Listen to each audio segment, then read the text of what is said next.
말씀드린 것처럼 발람이라고 하는 모압의 선지자, 이게 모압의 술사라고도 불려지고 뭐 예언자라고 말하기에는 조금 무리가 있을 것 같습니다. 어쨌든 모압에서 가장 유명한 술사였고, 당시의 왕이었던 발락은 발람에게 이스라엘을 저주하라는 부탁을 했어요. 대신 내가 너에게 금은 모아뿐만 아니라 높은 권세도 주겠다는 거죠. 그렇게 해서라도 이스라엘을 이기고 싶은 마음입니다. 그런데 이 발람이 왕의 그 말만 들으면 말 그대로 그냥 저주하고 왕이 주는 금은 보화와 권세를 누리면 되는데, 하나님이 중간에 원래부터 발람과 함께 하신 게 아니라 발람이 이스라엘을 저주하는 것 때문에 하나님이 발람에게 나타나셨어요. 영으로 임해서 그 영이 그를 깨닫게 하시고 나중에는 가라 하셨는데, 그 중간에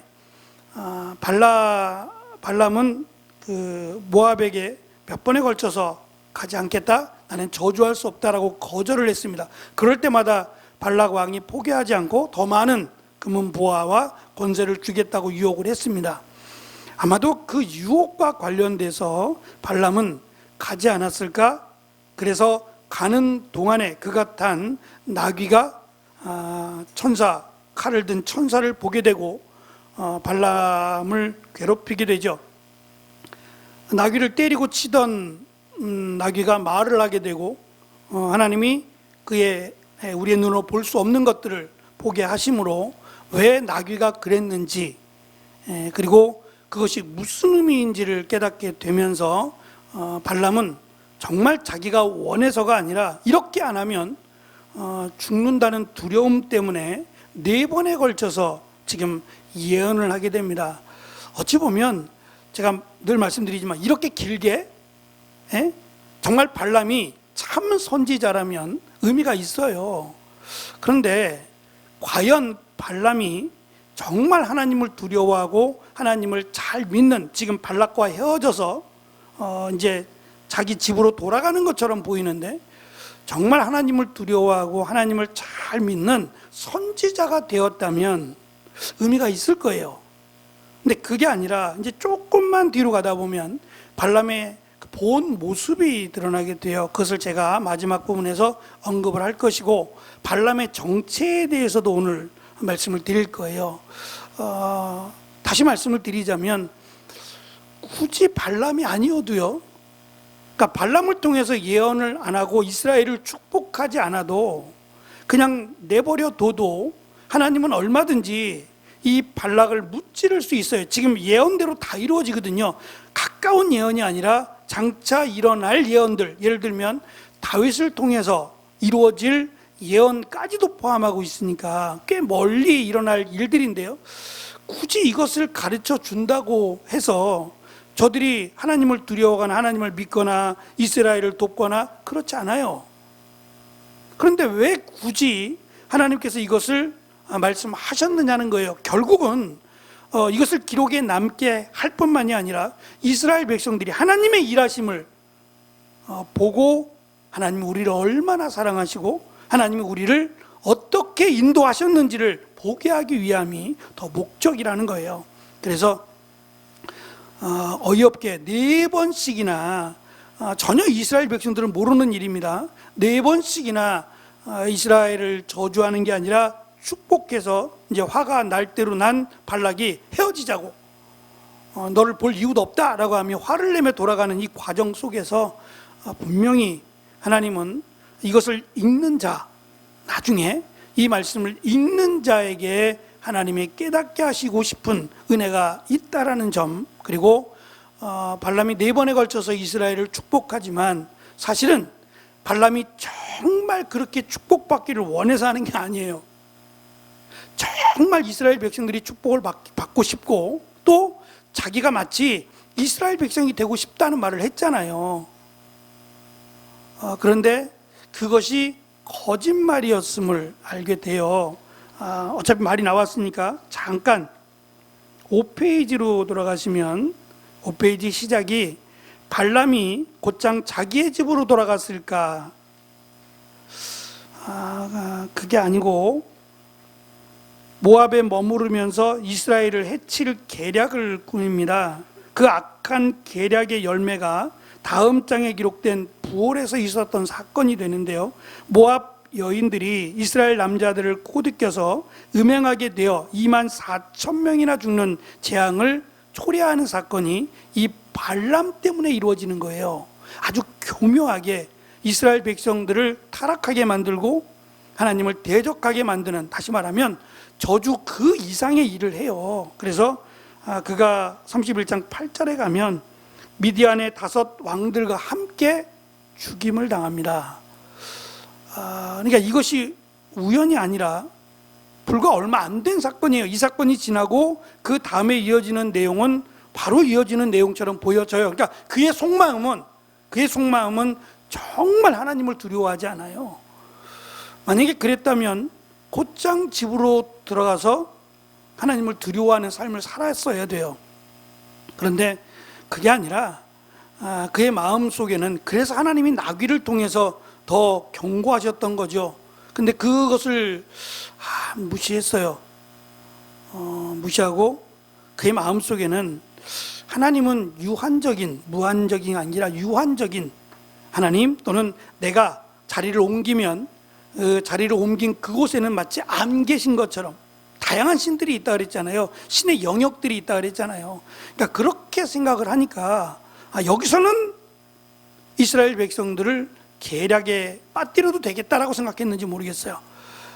그런데 그것은 어느 정도 성공을 했어요. 성공을 했지만 저도 결국 하나님의 심판을 받아 죽게 됩니다. 그러니까 이 31장의 내용을 기억하고 있다면 지금 발람이 하고 있는 그럴듯한, 하나님이 주신 건데요, 하나님이 주신 이스라엘을 축복하는 이 내용은 발락이라고 하는 모압의 왕을 가르치기 위함이고, 나중에 이스라엘 백성들이 이 말씀을 읽으면서 하나님께서 이렇게 우리를 인도하셨다, 우리는 전혀 알지 못하는 그런 상황 속에서도 하나님이 역사하신다라는 것을 가르쳐주기 위한 내용으로 지금 이것을 기록했다라고 볼 수밖에 없는 겁니다.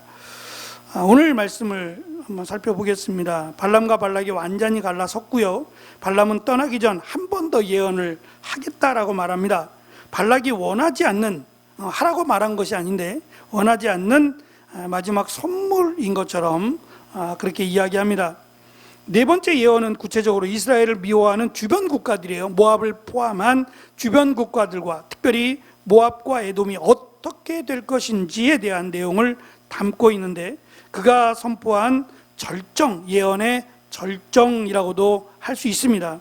마지막 예언이기도 하고요. 발람은 자신이 하나님의 관점에서 이 예언을 하고 있다고 선언을 했어요.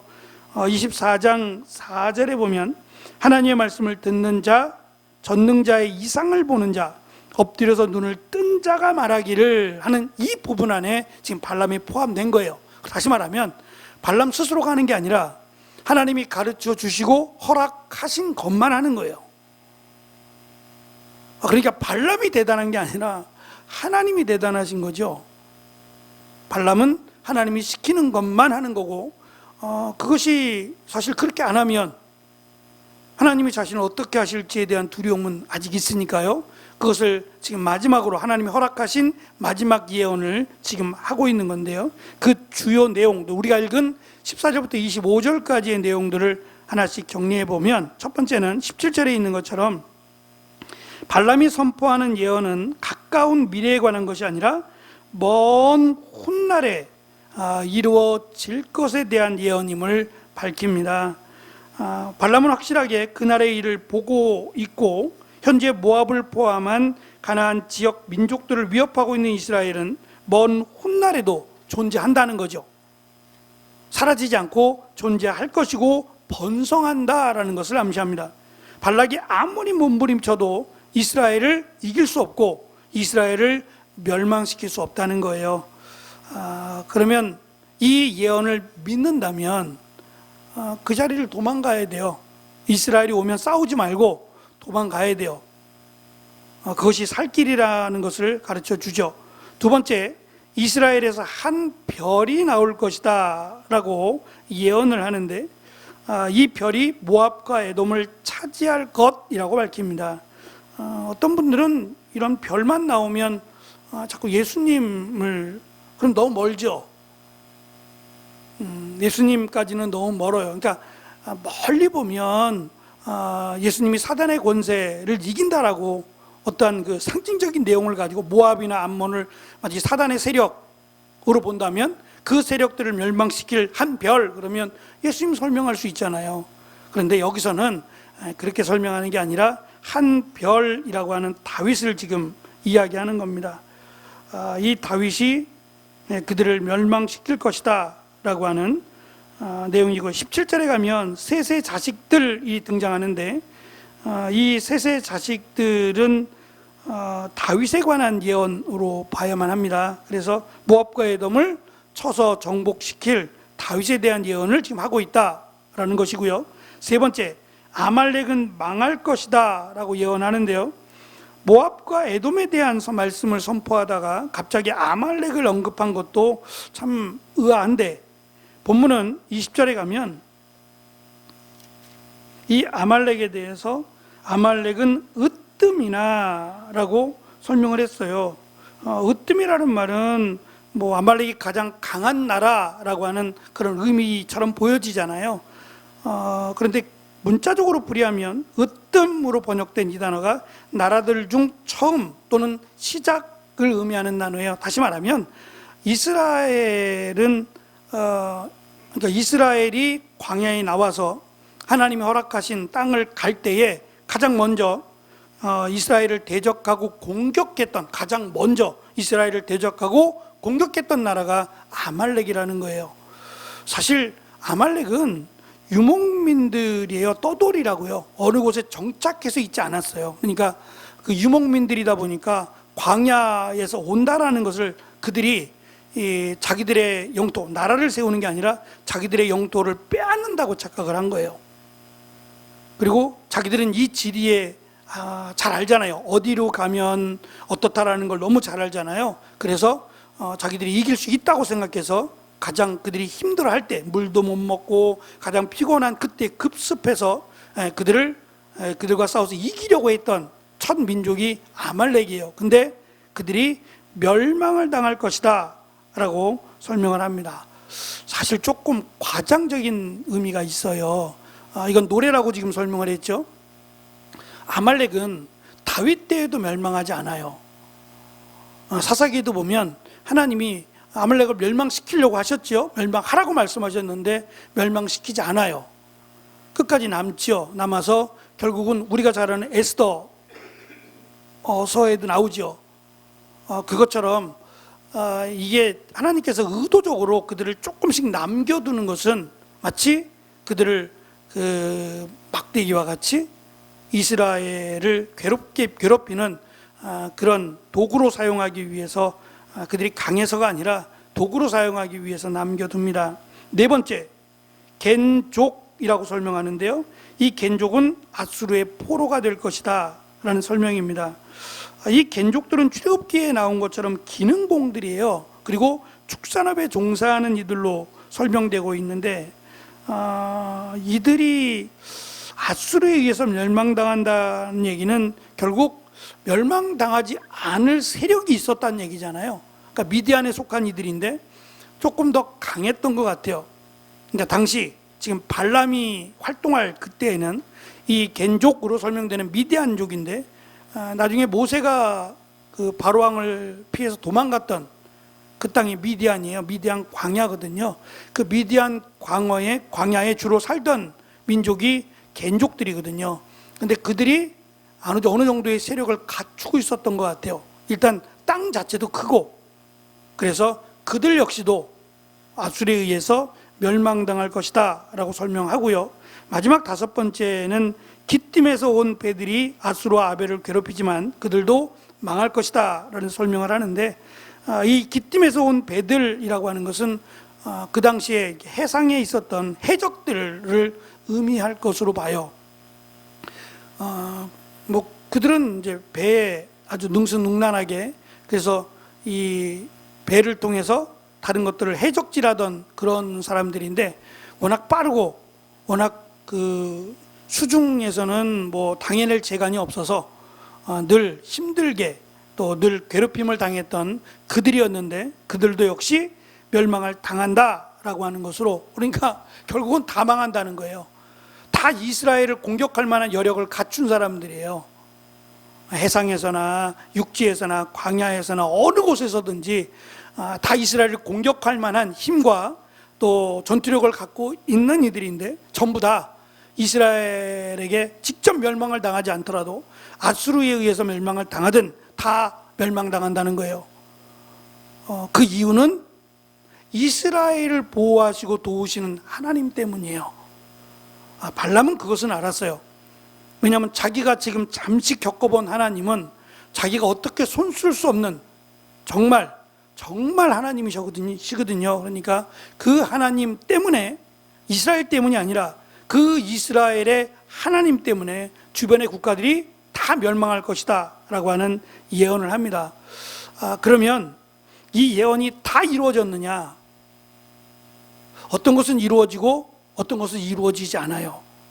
그 이유는 하나님의 말씀이 이루어지지 않았다가 아니라 이스라엘 백성들이 하나님을 온전히 섬기지 않아서 그래요. 만약에 하나님을 온전히 섬겼다면 이 예언은 다 이루어졌을 거예요. 이 예언을 남기고 발람은 급히 자신의 집으로 돌아가는 걸로 25절은 기록하고 마무리됩니다. 화가 날 대로 난 발락도 자기의 길로 갔고 두 사람은 하나님의 백성을 저주하기 위해서 악을 도모했지만 실패로 돌아가죠. 오히려 저주는커녕 4번에 걸친 축복만 듣고 가는 거예요. 괜히 불렀다고 생각 안 했겠어요? 또 한편으로는 발락이 이 정도 되면 왕이잖아요. 그리고 지금 발람은 물론 발람이 올 때 혼자 오진 않았겠지만 그래봤자 얼마나 되겠어요. 얼마든지 발람을 죽이려면 죽일 수 있거든요. 근데 죽이지 못한 것도 이유가 있을 것 같아요. 그가 하는 예언 같은 것도 그가 스스로 한 것이 아니라 느끼기에, 발락이 느끼기에도 정말 하나님이 중간에서, 왜냐하면 이것들을 다 설명할 수 있는 역사를 꿰고 있거나 그럴 수 있는 것은 없거든요. 그러니까 이 4번에 걸친 예언을 통해서도 발락이 깨달은 게 있는 것 같아요. 함부로 발람을 죽이겠다 하지 않는 것도 이 예언을 통해서 발락도 깨달음이 있지 않았을까라는 생각이 듭니다. 말씀드린 것처럼 그는 집으로 돌아가는 것이 아니라 모압에 남아서 이스라엘을 해칠 계략을 꾸미게 됩니다. 그 내용이 우리가 이제 앞으로 살펴볼 내용이 될 거고요. 어쨌든 이것 때문에 이스라엘 백성들 24,000명이 죽습니다. 그러니까 좀 아이러니하죠. 하나님을 두려워해서 이스라엘을 저주하지 못했던 발람이 이스라엘을 죄악 가운데 넘어뜨리기 위해서 계략을 짰고 그것을 실행했다? 이걸 어떻게 이해하실 수 있겠어요? 그러니까 이것을 제가 보니까 그런 생각이 들어요. 분명히 발람이 4번에 걸친 하나님의 말씀을 예언할 수 있었던 것은 하나님의 말씀을 주셨기 때문에도 그렇지만 그가 하나님의 말씀 또는 하나님에 대한 두려움이 있었어요. 제일 큰 거죠. 두려움이 있기 때문에 자기의 말을 하지 않고 자기의 생각을 말하는 게 아니라 하나님이 주신 것만을 지금 말하겠다고 계속 얘기하잖아요. 그렇지 않으면 하나님이 자기를 심판하신다는 두려움이 있었으니까요. 그런데 이 두려움이 사라져버리네요. 이제는 내가 무슨 짓을 해도 하나님이 나를 심판하지 않으실 거다라고 하는 생각이 있었던 걸까요? 그래서 하나님을 경외하고 하나님을 두려워하는 게 쉽지 않구나라는 생각을 했어요. 우리가 지금 4번에 걸쳐 살펴봤는데 지금 발람에게 일어난 사건들만 보더라도 발람이 당연히 두려워해야 되고, 나귀 사건은 정말 충격적이잖아요. 나귀가 말하는 사건인데, 그리고 하나님이 칼을 든 천사도 보여줬거든요. 그러면 이 정도 되면은 정말 두려워해야 되는데 어떻게 이렇게 잠깐이 지나서 오랜 시간도 아니고 어떻게 하나님의 백성들을 죄악에 빠뜨리는 계략을 짤까? 그래서 하나님을 두려워하는 게 당연하고 마땅하지만 하나님을 두려워하는 것은 쉬운 일이 아니구나라는 생각도 했어요. 그래서 하나님을 두려워할 수 있도록 지혜가 그런 거거든요.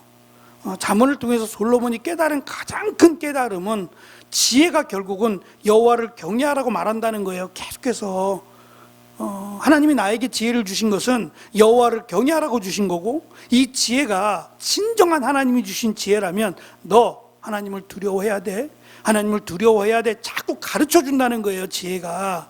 근데 이것을 거절하는 거예요.